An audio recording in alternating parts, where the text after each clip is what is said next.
Chapter 9, Bad Seed. The next day I broke one of Mom's big rules. I left the house while she was at work and limped about 10 blocks over to Maria's house. All the way over, I practiced what I wanted to say to her about how sorry I was, and I went over it again just before I knocked on her door. It opened really fast, and a big man in a mechanic's greasy jumpsuit, who I figured must be her dad, said, "Who are you?" "I'm Joey Pigza," I replied, and I was very nervous because all the way over in my mind she was going to answer the door. I was ready for that, but it didn't turn out that way. Now I felt that I didn't know what to do, so I just said what I meant to tell her. "I'm here to say I'm sorry," I said, and I smiled like I just stepped on the toe of a 300-pound gorilla. He pulled the door behind him to close off the house, like I was going to trick him and run through his legs and attack Maria's nose again. "Get out of here," he said. I held my two scissors-cut paper fingers up in front of my face. "I didn't come here with any scissors," I said. Then he stepped toward me. "They shouldn't let messed-up kids go to school with regular kids," he said. I backed away. "I'm only a little messed up," I said quietly. He stepped toward me again, quickly, as if he were going to pick me up like a chunk of log and heave me off the property. "Come here," he said, and reached for me. Even with my bad ankle, I was pretty quick, and I turned and ran down the sidewalk. I glanced over my shoulder, and he wasn't running at me, but he was walking real quick, like he just wanted to stick out his belly and bump me along. Behind him, in the big front window, Maria was watching with a huge bandage over her face and lots of silver get-well balloons floating above her head, and a fluffy white puppy squirming in her arms. For a moment, I didn't know what to do. I wanted to run over and apologize to her hurt face, and I wanted to run from him, but I just got jammed up, and as he came at me, I stood there frozen and closed my eyes. But he didn't hit me. "Get out of here," he said. "It was an accident," I replied. "I'm not a bad kid." "I don't care if you are the baby Jesus," he said. "You hurt my girl again, and it'll be lights out for you and your whole family." "My mom had nothing to do with this," I said. He just looked at me with a nasty face, threw his head back, and laughed.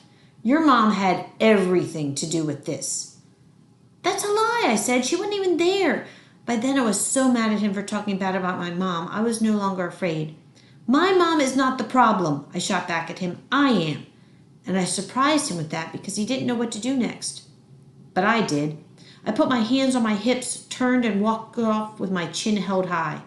And it wasn't until I went all the way back home and sat on the porch and remembered that I'd no longer be going to my regular school that I got scared.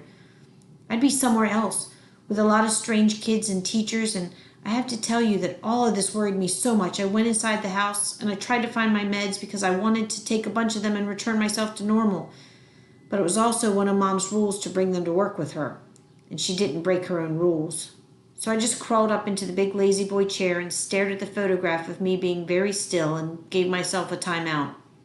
When Mom called to check up on me, I told her everything was okay now. That night, after Mom cooked a dinner of macaroni and cheese, we took a walk. "I've been thinking about you all day," she said, and kept her arm rested across my shoulders so that her warm hand covered my ear, which was nice because the wind was blowing. "I've been thinking about you too," I said, looking up at her, then down at the sidewalk, then up at her again, then down again, because once I'd stepped on dog poop and slipped and never forgot it. "Well, you've been on my mind because I have to work early tomorrow and can't see you onto the bus in the morning." "Oh," I said in a small voice, and I felt my whole body get sad. "I was hoping you could." "Me too," she said softly, "but I just couldn't shift my early appointments around at work. Those ladies get pretty fussy about having their hair done on time. Still, I have 2 presents for you." I looked up at her. "2?" I said. "For me? I love presents." "The first one," she said, "doesn't look like a present. It isn't gift wrapped. It doesn't have a ribbon around it, but I think it is a huge present." "Well?"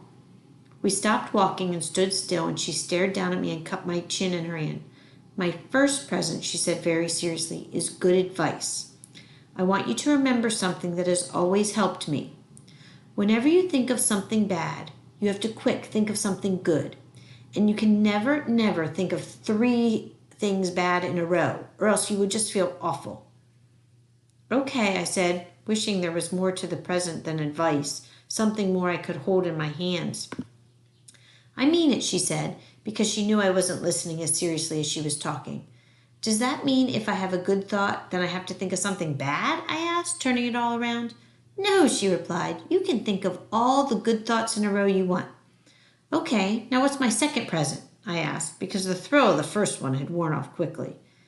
It is a very small present, she said. Smaller than the last one? I shouted, and began to stagger as if I was wounded in action. Be patient. It starts small and gets bigger. We passed the ice cream parlor, where I knew I was never allowed to go, and the Polish American Club, where my grandmother said my dad spent some of his time bouncing around before he went to Pittsburgh. And then we turned and walked into the used bookstore. A book? I asked, thinking that my presents were getting really small. A book is only part of it, she said, and the way she was smiling told me it was really good. We walked to the back of the store, and there was a short shelf of books on pets and pet care. She reached onto the shelf and pulled out a book on dogs.